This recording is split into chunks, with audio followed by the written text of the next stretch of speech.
Yamiko cornered you while clutching some handcuffs. She commented that she finally caught you and she won't let you go, as a wicked smile was painted across her face. Getting closer with eyes like hearts, she asks you if you would stay with her forever. A few minutes later, Yamiko was handcuffed and confused. She questioned out loud how strange this was, as she was supposed to put the handcuffs on you. Yamiko got frustrated, asking why it didn't work and struggled to get the handcuffs off. After a few moments, she asked you to take them off for her. Please. Giving in to her helplessness, you took them off. Yamiko, approaching with malicious intent, tells you that if you won't be together with her, then there's no need to exist in this world, is there? As you backed away, telling Yamiko to calm down and wait, you bumped into the table, pricking your hand on the tip of a pencil. Panicking and crying, Yamiko stuttered, asking if you're okay and if you hurt yourself as she put a plaster over the prick of a wound. She adds an apology, doting over you. Seeing the state Yamiko is in, you tell her that you're okay and she shouldn't cry. You question Yamiko about the knife, which she confesses is just a toy knife, bending it. You mentally ask what she could have done with the toy knife anyway then. Yamiko calls your attention to a cage, saying she prepared it just for you. She stared at you longingly while draping herself over the cage. She tells you that she's going to lock you up in the cage and take care of you forever. Holding onto you, she tells you to come along and get into the cage. Somehow, both of you ended up locked in the cage. You blushed from the embarrassment while Yamiko seemed to blush with excitement. Yamiko says it's cramped in the cage with both of you in it, so she'll get the keys. However, the keys were just out of her reach. Yamiko reached pathetically, but her arms were just too short. As Yamiko thought how close the both of you were, you both felt your hearts pounding intensely. Yamiko approached you with a cupcake, saying she made it and you should try it. As you ate some, she asked you how it was and if it tasted good. You tell her the truth, it's delicious.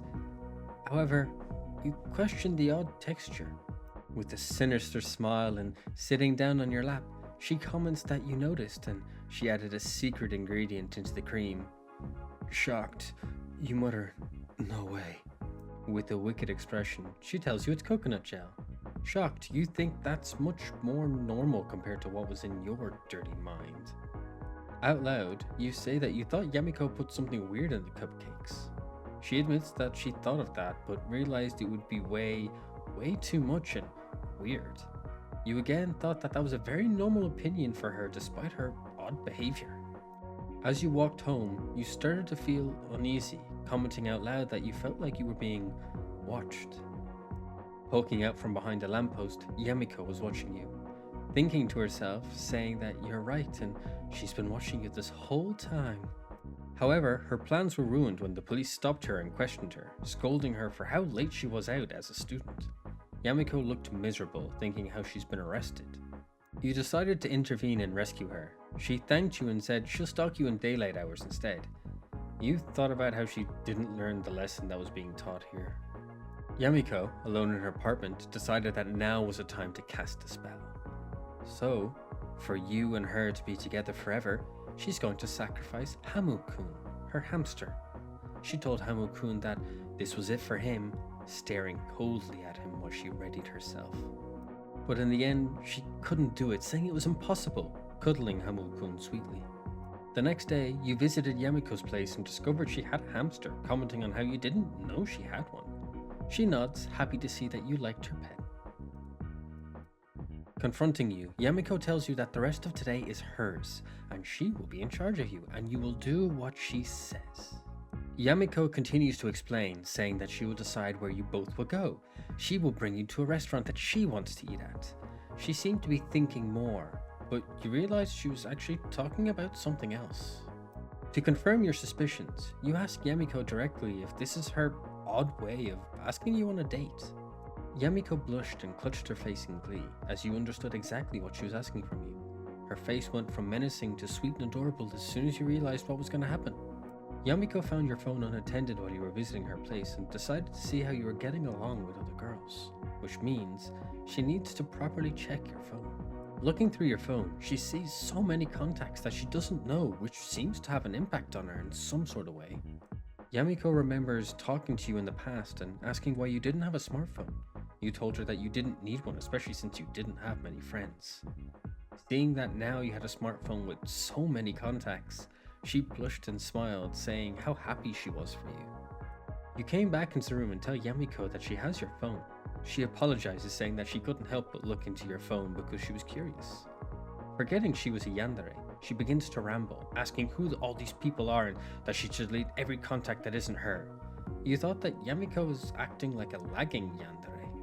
All dressed up, Yamiko says to herself that today is the day of your date, which is why she must be alert. Pulling her mask down, she practices her speech for you, about how you should act and how you should compliment her and how you should only look at her. She paused and began to think. She realized it's your first date, so maybe she should be calmer and not ask so much. As you arrive, you call out to Yamiko and apologize for the delay. However, she didn't respond, as if she was lost in thought, thinking that a date with you is actually more than enough for her. Seeing her up close, you tell her that she has a different vibe today, seeming softer, and she looked adorable, so much so that you blushed a lot. Yamiko was even more red than you as you bombarded her with all the compliments you didn't know she wanted. She was cuter than her normal cuteness, and her hair was adorable. Stuttering in excitement, you tell her that you hope that you both enjoy this date as much as possible.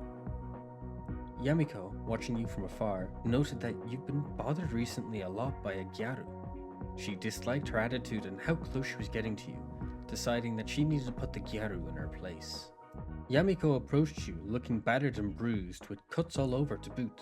Despite her injuries, she seemed pleased with herself. Seeing her face, you panic, asking what happened. She explained that she warned the girl who was harassing you and this was the end result. You clutched her face, saying that the unforgivable thing is the injuries that Yamiko got, and you asked to see them to help her. Yamiko shut her eyes and smiled, loving the care and concern that you showed her. Yamiko had noticed how you'd always been someone who lacked self-confidence. She didn't know if it was your personality or because someone hurt you, but she knew that you isolated yourself because of it. Yamiko tried to confess to you before, more than once, but you always turned her down. You always told her that they were better people than you and she deserved better, much better. Yamiko noted how her feelings just could never pierce through the veil of self-deprecation that you seemed to have. Yamiko wondered how she could get you to understand, to convey her feelings through your barrier. But after glimpsing a novel in the window, an idea sprung to mind. She read the novel of a Yandere, dedicated to love until the end. Seeing this expression of love to the point of pain made her realize something. If she could express her feelings with all her heart like the girl in the novel, then maybe, just maybe, things might change. She may be going about it wrong and she may be clumsy, but she wants you to know that you are indeed loved.